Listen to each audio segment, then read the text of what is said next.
She called me the help that night, her voice sharp enough to cut through the clinking glasses. I didn't cry or shout. I simply folded my napkin, the same way I used to fold my son's baby blankets, and walked away. What she didn't know was that my silence was already building a paper trail she could never erase. That night was just the first page of a story she would never forget. Before I continue, please subscribe to the channel and tell me in the comments where you're watching from. I love seeing how far my stories travel. The house was quiet, except for the slow hum of the air conditioner and the faint ticking of the wall clock. I moved through the kitchen with practiced rhythm, set the roast chicken on the counter, lined the silverware, straightened the napkins. The same motions I'd done for decades, though now the plates and chairs no longer belonged to me. Since my husband passed, I'd moved in with my son Lyle and his wife Seraphine to help with the children, the groceries, the bills. It had seemed like the right thing, a bridge between generations. But lately, I felt more like a guest in my own family, one who should knock before entering her own room. The smell of rosemary filled the air, yet it couldn't soften the distance that had crept between us. By the time the doorbell rang, Lyle was on his phone in the living room, speaking quickly, half laughing at something I couldn't hear. Seraphine swept in with her polished smile, her heels clicking sharp on the tile. "Mother Levy, could you pour the wine?" she asked, already turning away. Her tone was sweet, but her words carried an edge, an instruction, not a question. Guests arrived, filling the dining room with chatter. I stayed near the kitchen doorway, moving in and out, refilling plates, smiling politely. Every so often, Seraphine tapped her glass to signal for more wine, her manicured finger pointing toward the decanter. I shook my head once, saying softly, "No, thank you. I'll have water tonight." Her eyes narrowed just slightly. It was enough. Dinner went on. Conversation about Lyle's promotion and the children's school echoed across the table, but I barely heard a word. I noticed how Seraphine introduced herself to each guest with warmth, yet her voice cooled whenever it turned toward me. She praised her mother's recipes, her father's garden, her own careful touch in decorating the house, but never once mentioned mine. Still, I smiled and passed the rolls, pretending not to feel the sting. Then it came, sharp and deliberate. "Servants must obey," she said, loud enough for every fork to stop midair. Laughter flickered and died. Someone cleared their throat. Lyle's eyes darted down to his plate. I folded my napkin slowly, my hands steady. I didn't speak. The silence that followed was heavier than any argument could be. Inside that silence, I remembered my husband's voice years ago when times were lean. "You can lose your job, your home, your savings, but never your dignity. Marjorie, that belongs only to you." So I kept it. I let her words float like dust that would settle on its own. I studied the faces around me. One guest looked down, another forced a smile. My son's hand trembled as he lifted his glass. "Excuse me," I said, my tone calm, almost gentle. "I'll check on dessert." I stood up, each step measured, my heartbeat louder than the clinking of forks that resumed as if nothing had happened. In the kitchen, the air was cooler. I placed my hands on the counter, breathing slow, steady. The embroidered napkin Seraphine once mocked for being too old-fashioned lay folded by the sink.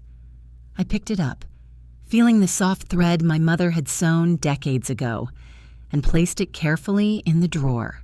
A simple act, but it felt like sealing something sacred away from hands that couldn't value it.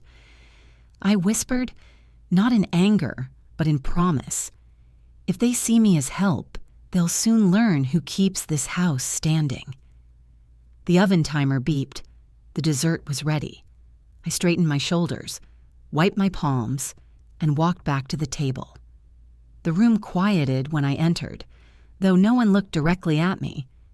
I set the pie down gently, the smell of cinnamon filling the air. No one thanked me. That was fine. I didn't need their words. I had my memory, and I had kept it intact. When the meal ended, I gathered the plates, one by one, the way I'd gathered strength all my life, quietly. I didn't raise my voice that night. I raised my memory instead. The laughter that followed dinner had already turned brittle when I stood up to clear the plates. Then came the sudden crack of glass against my cheek, a sound that didn't belong in any home. For a second, the whole table froze, forks midair, eyes wide. The stem of the wine glass had slipped, or maybe it hadn't. Seraphine's hand still hovered near the table's edge, her lips parted in a silent oops that never quite reached her eyes. I felt the warmth of blood slide down my face, then the cold sting of air against skin. Lyle whispered, "It was an accident," his voice trembling as if he were reading a script he didn't believe. No one moved. I reached for my napkin, pressed it gently to my cheek, and stepped away. The floor shimmered with tiny shards like frozen stars, scattered beneath the chandelier. I didn't scream. I didn't cry. I just walked to the kitchen and listened to the sound of my own breath, steady and slow. I opened a drawer and pulled out a freezer bag, the kind I used for leftovers. The habit of cleaning up after people had stayed with me longer than it should have. I crouched, picking up each shard of glass, each small piece that had drawn blood. I slipped the napkin inside too, folding it carefully. "I've spent years cleaning up after people who said sorry too late," I murmured, more to myself than to anyone else. My phone lay on the counter, its camera catching the reflection of the mess behind me. One photo, no flash, no framing, just proof. Not to shame, not to share, to remember. In the dining room, Seraphine laughed nervously, her voice sharp as the broken glass. "It was a misunderstanding," she told the guests. One by one they left, their faces tight with discomfort. When the last car door closed, Lyle followed her upstairs. The house fell silent except for the soft hum of the refrigerator and the faint throb in my cheek. I sat at the kitchen counter under the dim yellow light. The same spot where I'd once balanced checkbooks and grocery lists now became my desk for something else entirely. I tore a sheet from the yellow pad and began to write. Date, time, witnesses, statement. My handwriting was steady, shaped by years of recording what others forgot. I took one more picture, the dining table, an empty chair, an untouched pie, a napkin folded with care. The refrigerator hummed like a metronome counting down. I opened the drawer where my late husband's files still lived, tucked behind a stack of recipe cards. Inside was the old insurance folder, the one he used to update after every storm. I smiled faintly. He had prepared for hurricanes. I was learning to prepare for silence. At 6:30, "Ma'am," the sky outside was the color of bruised peaches. I dialed the Sugarland Police non-emergency line. My voice was calm, detached, almost procedural. "Domestic disturbance, no medical emergency," I said. The officer on the other end introduced himself, Landry, and asked for my statement. I told him the truth without embroidery. He gave me a case number and told me to keep it safe. I wrote it neatly in my yellow pad beside the words, "Proof, not revenge." I thanked him and hung up. For a moment, I let my hand rest on the phone, feeling the weight of what I'd just done. It was the first time in 66 years that I'd ever called for help for myself. The world outside began to brighten. The first bird sang somewhere in the yard. I washed my face, watching the water swirl pink and clear again. A small cut traced the edge of my cheek.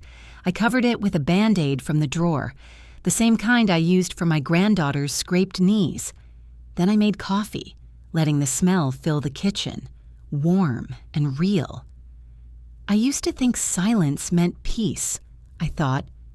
Now I see it means preparation. I took the sealed freezer bag and placed it carefully in the freezer, beside the frozen blueberries Maura loved for her pancakes. 2 worlds, side by side, the sweet and the cold. I closed the door gently and sipped my coffee, the taste strong and grounded. The house around me was quiet again, but not in the same way.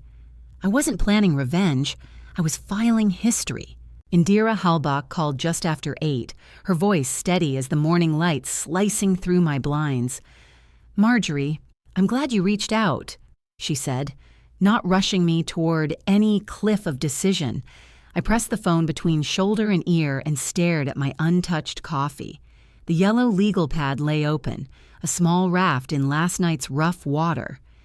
"First," she continued, "we make a safety plan. Second, we create a paper trail. Third, we set boundaries you can enforce." I wrote each word down, grateful for sentences that didn't wobble. She explained certified mail, civil standby, and what notice of occupancy means in plain English. I kept nodding, though she couldn't see me, the way a child nods in church to borrow faith until hers returns. By the time we hung up, my coffee had gone cold, but my hands had stopped trembling. No one called me dramatic. No one suggested I sleep it off. For the first time since the glass flew, I felt the floor hold. I moved through the house like a careful librarian. Officer Landry returned my call and placed me on the schedule for a civil standby. Tomorrow at 10. I repeated the time back to him and wrote it twice. Next. I phoned the HOA office. The receptionist sounded breezy until I asked about guest access and overnight stays. I didn't raise my voice. I just wrote down her answers. Every syllable. Policy is a polite fence. You don't see it until you try to cross. When we hung up, I added a line to the pad. Everything verbal becomes ink. Outside, the sun climbed, bright on the bronze mailbox flag and the crepe myrtles my husband planted the year our son left for college. I used to think keeping a home meant stocking flour and remembering birthdays. Today it meant learning the grammar of consequences. By late morning, I was at the neighborhood security office, the air conditioning cold enough to lift the hair on my arms. The clerk was young, cheeks smooth as apples, eyes darting to a laminated script. I asked that the garage fob associated with Seraphine's vehicle be deactivated and the front door code changed back to my original. He hesitated. I didn't. I unfolded 2 documents, my property deed and the case number Officer Landry had given me at dawn. "I'm not angry," I said, and it was true. "I'm being precise." He typed, the keys chattering like small teeth, then read the timestamp aloud and slid a confirmation slip under the plexiglass. Walking out, I felt no triumph, only a soft click inside, like a lock finally aligning with its key. Control doesn't roar. It breathes. At home. The printer coughed out a single page. Notice of limited entry. I signed in blue ink, the way my husband preferred for anything that mattered, and slipped the letter into an envelope addressed to this house and to me. At the post office, I paid for certified mail and pressed the green return receipt with my thumb, as if warming a seed. Proof has a texture. It resists the easy tear. An older gentleman in a Houston Astros cap held the door for me. I thanked him and thought of how ordinary all this looked from the outside, a woman mailing a letter to herself. Back at the kitchen table, I stacked the day in order.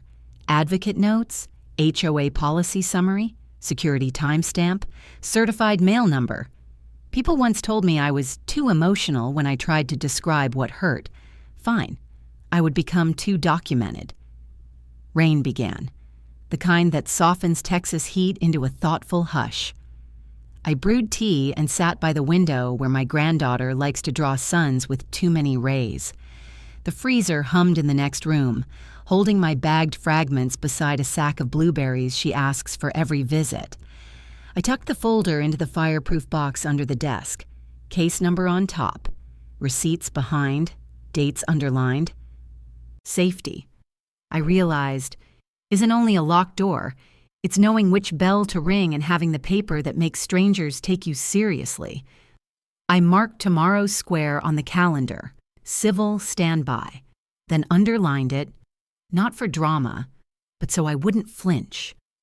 The house felt different in the rain, less like a stage, more like a shelter.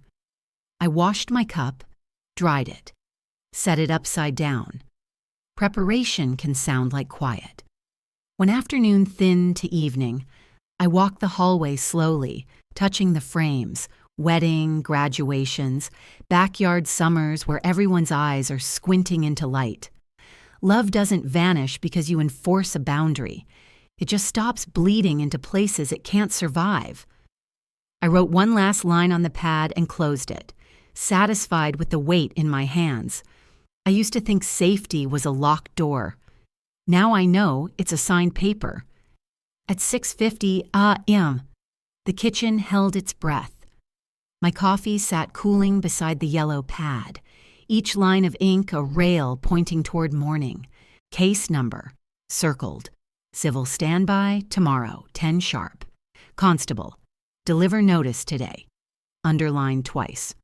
I checked the deadbolt, then unlocked the front door so lawful service wouldn't turn into theater. The Ring camera's angle showed the mat, the bell, a sliver of sunrise. I moved the stool 2 inches so the doorway stayed clean in frame. No speeches, no rehearsals, just the door, the bell, the document, and my quiet. The knock came at 7:30, 3 measured raps. I opened to the threshold and stepped back, palms visible. The deputy's tan uniform looked like punctuation, periods where I'd once used ellipses. "Morning, ma'am," he said. "Service of documents." I nodded and led him down the hall without commentary. In the guest room, the door stood closed. He knocked again. Body cam light steady. Packet in hand. Seraphine opened, hair perfect, voice already shaping the word, why. He confirmed her name, read the short script that keeps tempers from arguing with paper, and held out the envelope. She stared as if the paper were hot. She brushed past us, heels like tiny hammers. Out in the garage, she pressed her fob. The door did not move. Pressed again, thumb whitening, eyes flashing to me as if glare could pry metal. Nothing. She turned to the keypad, tapping faster, then slower, like a pianist begging a stubborn melody to return. The motor stayed asleep. Open. She snapped at air, at code, at consequence. The Ring caught the angle of her hand, the pitch of her breath, the way disbelief becomes sound. The scream started thin and climbed, scraping the rafters before breaking into words that the camera would summarize as noise. I didn't answer. Presence is a kind of reply. Back in the kitchen, the morning sharpened into steps. At 8:15, the mobile notary, Vera Ramsey, arrived with her seal box and the calm of someone who reads weather for a living. We sat at the island, the deputy stood by, witnessing the handoff copies and chain of custody. I initialed each corner, signed acknowledgement of service, and logged the fob receipt, serial number, time, location. Vera pressed the black ink seal until it bloomed, crisp and undeniable, like a footprint you can't wish away.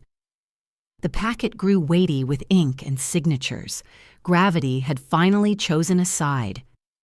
The deputy reviewed terms in the professional monotone that keeps families from exploding. Civil standby tomorrow for property retrieval. No interference, no unannounced entries, no attempts to test access, all communication through scheduled windows. Failure to comply may result in arrest, he added, words flat as the countertop. Seraphine, red-cheeked, stood at the curb and called someone. The Ring blinked, doing its quiet work. A car slowed, then kept going. The neighborhood kept being a neighborhood, sprinklers clicking, dogs announcing mail, the sun working its way past the live oaks. The deputy tipped his hat and left. The house exhaled. I washed the notary's pen mark from my fingertip and wiped the island in slow, patient ovals. Through the window, sunlight found the dust in the air and turned it into proof that even quiet contains motion. I checked the calendar square, tomorrow's standby, and stuck a small blue flag there so my eyes would land without wandering. Seraphine's footsteps faded down the sidewalk, heels quieter now, somewhere. A mower started. The day resumed its ordinary grammar. I sat and wrote one more line on the yellow pad. Today, served at 7:33 a.m. Fob disabled as of yesterday. Scream recorded, notary seal at 8:22. Then I folded the pad closed, let my hand rest on the cardboard cover, and listened. The refrigerator hummed. The air conditioner kicked on.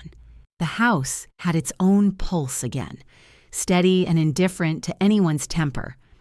I thought of my husband's habit of tapping documents straight on the desk before filing them, the little drumbeat of completion. I did the same. 3 taps, a soft metronome for a life remeasured. On the porch, the doormat read, "Welcome." A word that doesn't have to include everyone at once. I lifted it, tightened the screws on the ring bracket, and set the mat back down, aligning the letters with the threshold. The sun had climbed enough to warm the brick. Down the street, a boy on a bike practiced riding with one hand. I wished him balance in both hands when he needed them.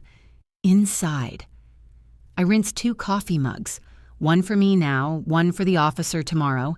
The dishwasher clicked shut like another piece sliding into place.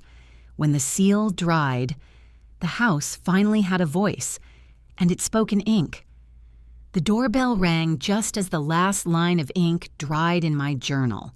The sound wasn't a scream this time. It was a chime, clear and polite. I wiped my hands on a dish towel and opened the door. Callista Shannon, my neighbor from across the street, stood there holding her phone like a peace offering. Her eyes carried that mix of sympathy and curiosity that suburban witnesses wear when they've seen more than they intended. "Marjorie," she said softly, I recorded something this morning. Thought you might want it." The screen showed Seraphine on my driveway, screaming at the constable. The camera shook slightly, but the audio was unmistakable, her voice cutting through the still air, her words sharp, her outrage bright under Texas sun. I nodded once. "Please send it," I said. Callista tapped a few buttons, the faint whoosh of a sent file filling the silence between us. "Thank you," I added, and she smiled with that polite warmth people use when they want to help but don't want to be pulled into the storm. When she left, I saved the clip into a folder on my laptop labeled House Records. I renamed it Morning Scream Proof MP4, added a timestamp, and backed it up to the cloud. My reflection blinked faintly on the screen. Calm, tired, but anchored. Validation isn't loud. It's just real. At 10:45, I drove to the credit union branch off Highway 6. The summer heat shimmered off the hood, the kind of heat that makes the air itself feel judgmental. Inside, the air conditioning wrapped me like paperwork, sterile, humming, controlled. Avin Chandra, the bank's compliance officer, greeted me with that precise courtesy only people in finance seem to master. "Miss Levy," she said, "we'll go step by step." I handed her my ID, the property deed, and the case number from the police report. She adjusted her glasses, eyes darting between forms. "We'll remove all linked profiles from your household account," she said. "That includes secondary debit access and recurring transfers tied to Mrs. Seraphine Crow." Her tone didn't rise or fall. It simply balanced the weight of my decision. I nodded. "Please proceed." The printer began its rhythm, sharp bursts of paper sliding forward, the sound of closure forming line by line. Avon placed the sheets on the counter. "Sign here and here," she said. "Your updated terms will show primary account holder only once the system refreshes." The red stamp thudded against the page, leaving its mark, a rectangle of finality. Red ink used to mean mistakes. Now it meant ownership. My hand moved slower than usual, tracing the familiar loops of my name. My husband used to tease me about my penmanship. "That's accountant handwriting, Marge," he'd say. "Even your L's look balanced." For the first time since he died, I smiled at the thought without pain. The signature dried in seconds. When I returned home, the house felt lighter, as if the walls had overheard the sound of boundaries being notarized. I brewed tea, the kettle's whistle a small applause, and opened my laptop. The neighbor's video played once more. This time I watched it clinically, noting timestamps, angles, evidence of restraint on my part. I added the clip and the bank scans to a USB drive labeled Case 1442, sliding it into a small lockbox beside the framed family photos. One shelf, two worlds. In the photos, birthdays, laughter, a boy holding a sparkler beside a woman who still believed family solved itself. In the box, documents, codes, proof, the anatomy of self-respect. Texas sunlight poured through the blinds, painting thin bars across the hardwood floor. I sipped the tea, the taste sharp and grounding. Outside, the neighborhood carried on. Lawnmowers, delivery vans, the faint melody of a wind chime. Life didn't pause just because someone found their voice again. The phone buzzed at 2:20 p. "Mrs. Levy, this is Avon Chandra," the voice said. "Just confirming. Access revoked, record sealed, and a new code issued. You'll see updates by 3 I thanked her, meaning it more than I could say. When the call ended, I opened my contact list. Seraphine's old profile picture still lingered there. The smiling face from last Thanksgiving, glass of wine raised, confidence untouched. I deleted it. It wasn't anger. It was arithmetic. Justice doesn't always wear a robe. Sometimes it carries a ledger. I closed my banking app. The balance line steady for the first time in months. As the numbers froze, I realized my life had finally balanced, both columns, debit and pain. The doorbell rang again around 4 o'clock. I almost didn't move. After the morning's paperwork and the bank visit, I thought I was done opening doors. I expected a delivery driver, maybe the envelope with my certified mail return receipt. Instead, when I looked through the glass, it was Lyle. He stood on the porch in jeans and a wrinkled polo, car keys dangling loosely from his fingers. No overnight bag, no flowers, not even a phone in his hand. Just guilt, the kind that hangs around the shoulders like humidity. I opened the door without a word. "Hey, Mom," he said softly, as if testing whether the words still fit. "Come in," I replied. My voice sounded steady to my own ears. He stepped inside, glanced around as though the house had changed overnight. I poured him a glass of water, set it on the coffee table, and took my seat in the old recliner across from him. He cleared his throat. "She told me you overreacted," he began, "that it was just a misunderstanding." I said nothing. The silence stretched long enough for the refrigerator's hum to sound like a sermon. He shifted in his seat, tapping his thumb against the glass of water. "She said she didn't mean to throw it, that it slipped." I watched the condensation trail down the glass. "Did you see it happen?" I asked quietly. His eyes dropped. He stopped, swallowed hard. I froze. The air thickened. There are moments in motherhood when disappointment becomes almost physical, a second pulse. I could feel mine in my throat. Cowardice isn't always loud, I thought. Sometimes it whispers through apologies. He tried again, the words tumbling. Mom, I came because I needed you to know I'm sorry. I should have done something. I just didn't know how.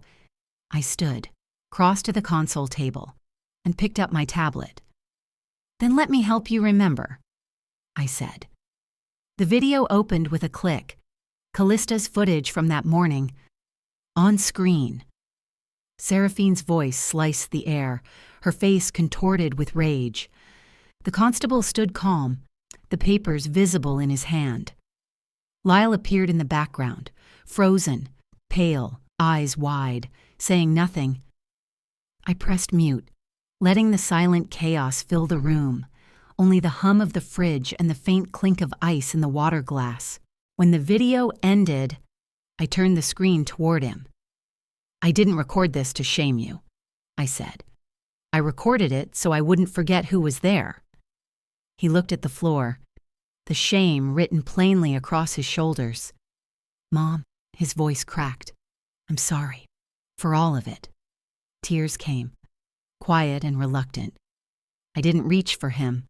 The instinct still lived in me, that reflex to comfort, to make it easier, but I let it pass. Instead, I said, I'm safe now. I've got documentation, and until things are settled, I need distance. You understand? He nodded, slowly. I didn't think it would get this bad, he said. That's because you never thought it could happen to me, I replied. He stood, wiped his face with the back of his hand. When the front door closed behind him, the click was soft, almost gentle, but it carried finality. I exhaled only after his car pulled out of the driveway. I stepped onto the porch. The late Texas sun was melting into orange, laying long shadows across the cul-de-sac. The air smelled faintly of cut grass and asphalt still warm from the day. I sat in the rocking chair and watched the light fade. When your own child apologizes too late, it doesn't mend the break, it just marks the fracture. I reached over and turned on the porch light. Its glow washed over the empty walkway, steady and practical, no sentiment attached, illumination without warmth. That night, I left the light on, not for him to find his way back, but so I could see my own. Dawn crept in softly, brushing the blinds with pale gold. The porch light was still on, the same one I'd left burning the night before. Its glow touched the front mat, where something small and rectangular broke the pattern of woven fibers. I heard the faint sound of paper against wood, a soft rustling, and for a heartbeat, I thought it might be the wind. When I opened the door, cool morning air brushed my face. An envelope sat halfway under the mat, my name written across it in Lyle's handwriting, neat, deliberate, and a little shaky. No return address. No other marks. Just my name. Mom. I stood there for a moment, robe wrapped tight around me, the silence of the street pressing in. Curiosity came first, then dread. That slow, careful dread of someone who's learned that love often arrives late and wrapped in apology. I picked it up, closed the door gently, and carried it to the kitchen table. The sunlight slipped through the blinds, landing right across the center of the envelope. My fingers hesitated before sliding it open. Inside, a folded letter, 3 pages, handwritten, ink slightly smudged near the edges, like someone had touched it mid-thought. Mom, it began. You were right. Lyle's words wavered across the page. He admitted guilt for staying silent, for letting Seraphine's temper run unchecked. He wrote that she was planning to file a claim, something about emotional distress, maybe even elder abuse, twisting the story so she looked like the victim. Then the words darkened. I found something last night after she left.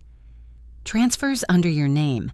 She moved small amounts every month into a joint account you didn't authorize. I didn't know until now. I felt my pulse steady instead of spike. I put down the letter and stared at the blinds, watching dust drift through sunlight.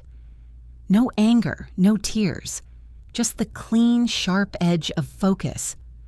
I went to the cabinet, pulled out the red binder labeled House, and flipped through the sections: property records, case number, bank statements.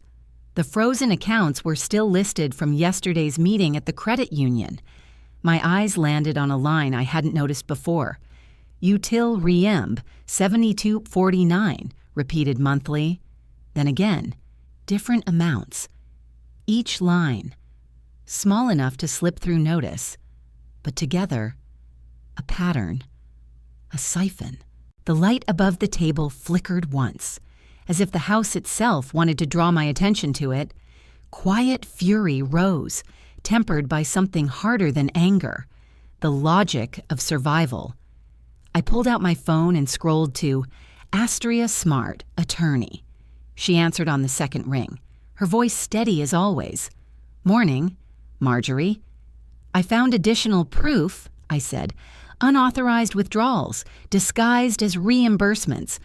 Do you still have your trust copy?" "Yes, every clause." "Then we can act. Your agreement allows immediate restructuring if financial manipulation is documented. We'll prepare an amendment freezing joint inheritance until the investigation's done." Her words fell like stepping stones across a river, one solid place after another. "She wanted access to your house," Astria added, "not your heart." I smiled faintly, a small exhale that felt like reclaiming oxygen. "Then she'll get neither," I said. After the call, I sat quietly for a while. The morning had grown brighter, the air sharper. Before leaving, I checked my Ring camera footage from the night before. The clip showed Lyle, shoulders hunched, head lowered, sliding the envelope beneath the door. He paused for a second, looked around to make sure no one saw him, then walked back to his car. "He's still my son?" I whispered. The words surprised me, not forgiveness, but acknowledgement. I printed the footage and the letter, slipped both into a clear plastic sleeve, and added them behind the tab marked Case 1442. Then I closed the binder, its spine clicking shut with the sound of finality. Sometimes forgiveness doesn't start with words.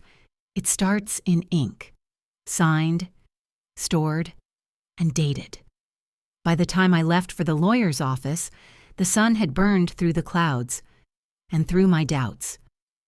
Downtown Houston shimmered under the late morning heat, the skyline rising in glass and concrete. I drove in silence, the hum of the air conditioner the only sound between thoughts.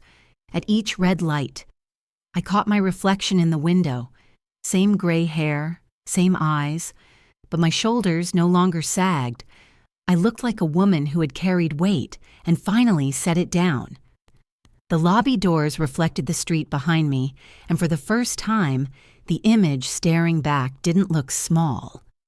Inside, the scent of cedar and lemon oil drifted through the air. The receptionist smiled politely, asked my name, and led me toward the corner office where Astria Smart waited. Files lined her shelves in color-coded rows, gold for estates, green for trusts, blue for litigation. To me, they look like the stacked bricks of something solid, something earned. "Morning, Marjorie," Astria said, standing to shake my hand. Her grip was firm, her tone unhurried, the kind of calm that builds confidence. On her desk lay the original trust binder. I recognized its weight, the faint scuff on the leather spine. My late husband's handwriting still marked the margins in blue ink, small notes about fairness, clarity, and for Maura's future. Astria opened it to a flagged section and spoke with the clean precision of someone used to complex rescues. "This clause," she said, tapping the page, "allowed co-signature access if your son's spouse acted as financial proxy. It's a rare feature, but she could have exploited it." I didn't flinch. I had seen fire, funerals, and now falsified kindness. Paper chaos was just a quieter storm. My husband always said a signature means future, I murmured. I suppose this is me writing mine. Astria gave a small nod. Then let's draft your new one. She began to type. The rhythm of the keyboard matched my heartbeat. Deliberate, steady, decisive. Each clause unfurled with purpose. The removal of Lyle and Seraphine as immediate successors. The appointment of Maura as contingent heir. And a standing instruction that any future dispute would defer to documentary evidence first. When she slid the draft toward me, the pen felt heavy in my hand, not from fear, but from memory. I signed my name once, then again, initials curling at the corners like small victories. The click of the pen echoed faintly in the room. It was such a small sound, yet it felt like the exact moment my life turned from defense to authorship. Just then, Vera Ramsey stepped in. The same mobile notary from my earlier ordeal. She smiled when she saw me, surprise lighting her eyes. I remember you, she said softly. It's rare to see someone this calm rebuilding her life on record. Astria glanced up, half smiling. Paper never forgets, she said, and neither do mothers. Vera's notary seal pressed onto the final page with a clean, circular stamp, the scent of fresh ink mixing with cedar. I watched the imprint settle, bold and unshakable. By the time we finished, the office felt lighter, the air less still. Astria slid the completed documents into a thick envelope labeled Levy Family Trust, revised, sealing it with a smooth glide of her thumb. Outside, the city shimmered in heat haze. I walked to my car with the envelope tucked close to my chest. On the drive home, I passed the old diner where my husband and I used to eat on Sundays, the park where Maura once learned to ride her bike, the corner gas station where Lyle had his first summer job. Each place still existed, but none of them defined me anymore. At home, I placed the sealed envelope into my fireproof safe, beside the red binder and the yellow pad that had started this journey. My hand lingered on the metal surface. Cool, steady, final. Some inherit land, others inherit lessons. I chose both. When I locked the safe, I didn't feel powerful, just finally equal. The courier arrived just before noon, uniform crisp, expression neutral. He handed me a thick envelope with a gold-embossed letterhead. My name sat alone on the front, typed in bold, too formal for anything kind. I signed his tablet, closed the door, and stood at the kitchen island as the air conditioner hummed against the heat. Inside, a letter from Seraphine's attorney threatened defamation and false reporting of domestic abuse. It was written like a sermon, long on moral superiority, short on evidence. They wanted me to retract my statement within 72 hours or face a lawsuit. I read it twice, then a third time. The words blurred into something almost comical. When truth shows up, bullies bring stationery. I laid the letter across my open red binder, right on top of the trust amendment. The paper smelled faintly of toner and arrogance. I snapped a photo, uploaded it to my cloud, and slipped the document into a new sleeve behind the tab labeled Legal Notices.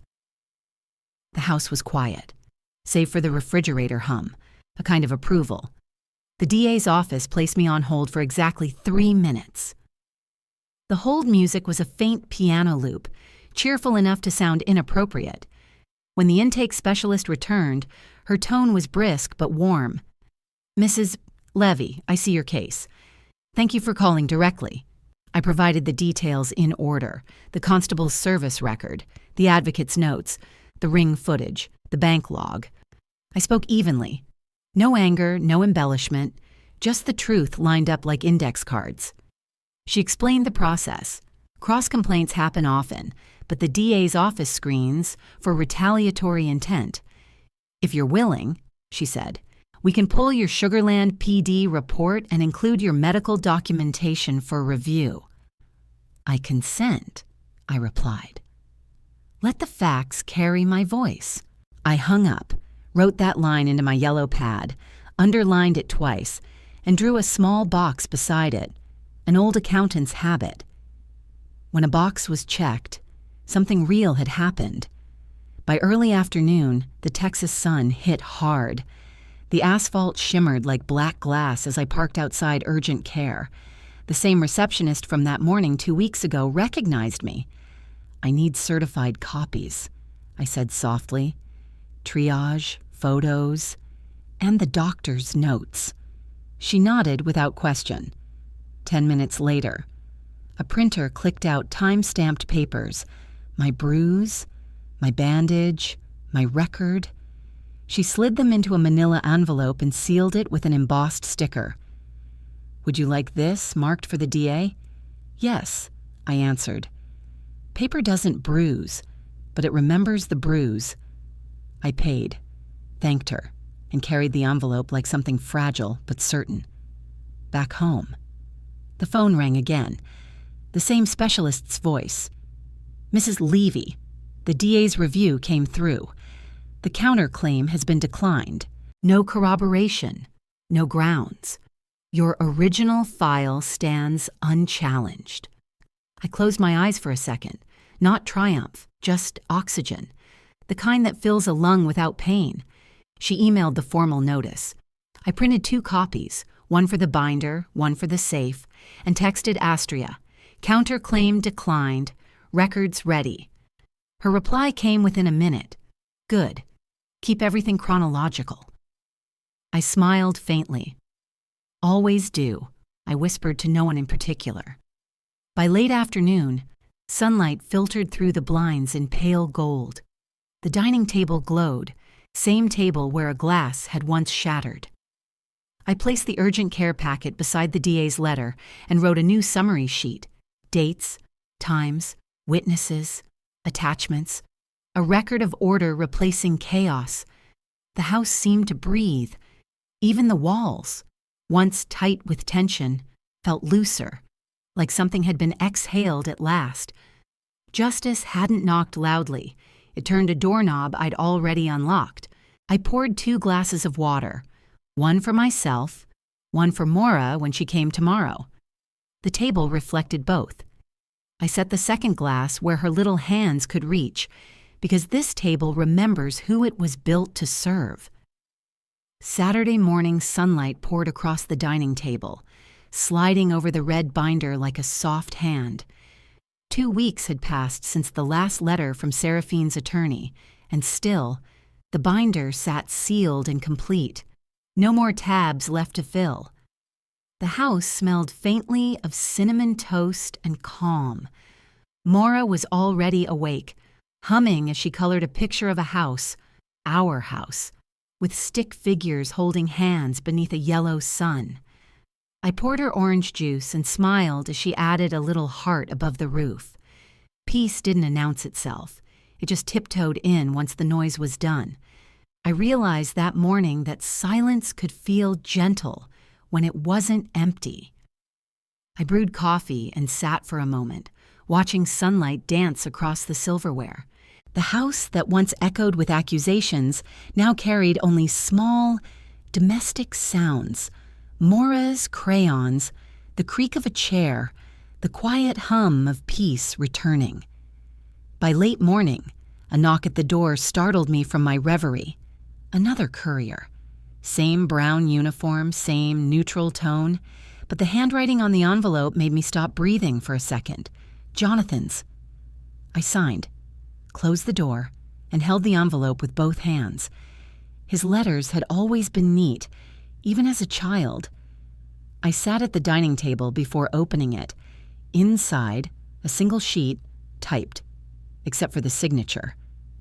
I know now what she did. Mom, I'm sorry I didn't see sooner. The words were simple. No explanations, no excuses. My hands trembled but didn't break. I folded the note neatly, like something sacred, and slid it under the last section of the binder labeled Resolution. Sunlight caught the gold clasp as I closed it, and for the first time, I didn't see a symbol of war, only completion. The letter didn't erase the pain, but it softened its edges. He arrived that afternoon, no warning, no text, just the sound of a car door shutting and footsteps up the walkway. Jonathan stood at the door looking smaller somehow, though he was still my son, the same broad shoulders, the same hesitant eyes. "I didn't think you'd open the door," he said. "I almost didn't," I replied, stepping aside. He came in, hands empty. We didn't talk right away. I put the kettle on, measured 2 spoons of tea, the same way I used to when life was simple and love didn't need paperwork. "Finally," he said. "She moved out. We're separating." I didn't know how far things had gone. "I'm sorry. Mom."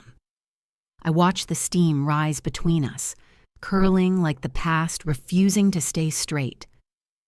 "Forgiveness isn't a door I open for you," I said quietly. "It's a window I open for myself."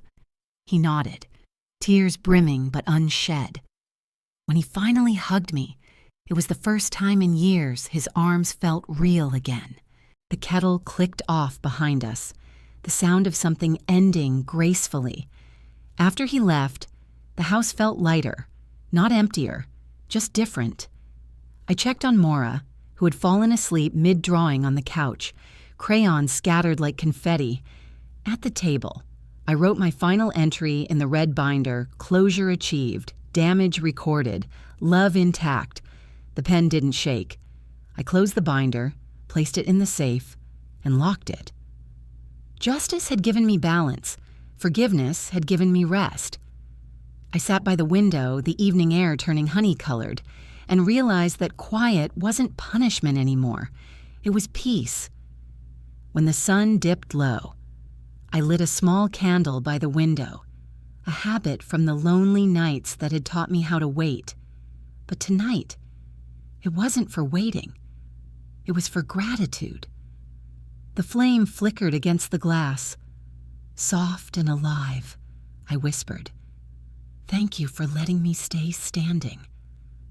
No prayers for revenge, no more plans, just breath, steady and free. The candle's glow reflected across the dining wall, the same wall that once echoed with a scream, and now it shimmered like forgiveness itself. As the flame danced, I knew I didn't need to win anymore, just live. Monday morning began the way I used to dream mornings could, quiet, soft, and honest. The refrigerator hummed like a lullaby. Outside, birds argued gently over crumbs near the porch. I poured coffee, added a touch of honey instead of sugar, and let the steam rise into the silence. No calls, no letters, no demands, just the sound of my spoon against the mug. I opened the kitchen window. Sunlight spread across the dining table, touching the wood that had seen both tears and laughter. I thought, sometimes healing doesn't sound like an apology. It sounds like a refrigerator hum. The red binder stayed closed in its safe, and I stayed open. For once, that balance felt right. My pulse didn't race anymore when the doorbell chimed in my memory. My home, finally, belonged to peace. By late morning, 2 familiar voices floated up the walkway. Elaine and Mrs. Tran, women from my church, appeared at the door with brown paper bags of groceries and the kind of smiles that know when not to ask too much. "We haven't seen you on Sundays," Elaine said gently, setting a bag on the counter. "The choir misses your alto," Mrs. Tran added, "and we need someone patient to lead our new journaling circle. You always wrote the prettiest reflections." For a second, I hesitated. Leadership had once meant exposure, not trust, but something in their kindness, ordinary, unplanned, felt like a sign. "All right," I said finally. "I'll help. Maybe it's time to teach others how to write things worth keeping." They laughed softly, unpacking fruit and bread while I made tea. I thought, I used to record pain. Maybe it's time to teach how to record peace. That afternoon, Maura sat beside me at the dining table, her crayons spread across a coloring book. I handed her a new spiral notebook and showed her how to print her name on the top line in neat block letters. She squinted, tongue between her teeth, writing Maura. Then she asked, "Grandma, why do you keep the red book closed now?"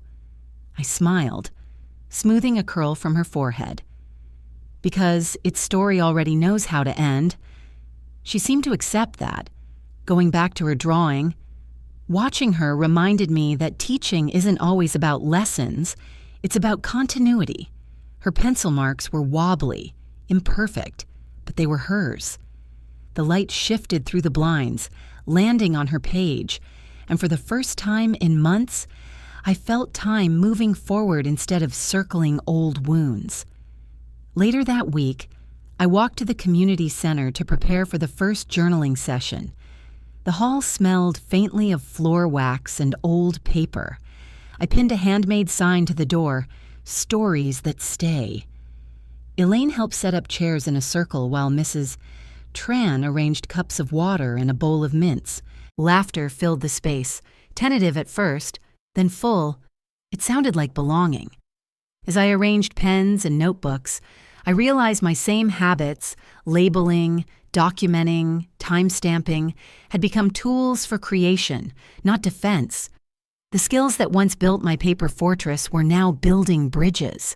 When the first few seniors walked in, nervous and curious, I greeted them not as a victim of anything, but as a keeper of stories. That evening, back home, the sunset brushed the curtains gold. I set the kettle on again, listening to its low, patient hum. No ghosts in its sound this time, only gratitude. I opened my new personal notebook and wrote, "My house was broken, not my spirit." I looked around the room, the candle on the windowsill, Maura's drawing taped to the fridge, the faint scent of tea leaves in the air. Everything ordinary felt sacred.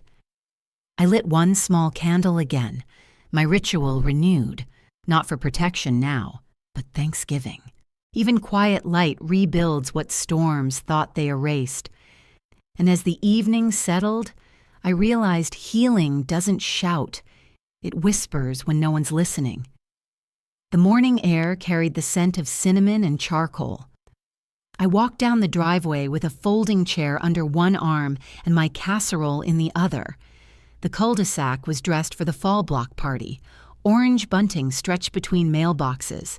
Children chasing each other past tables already covered with pies. Elaine waved me over, clipboard in hand.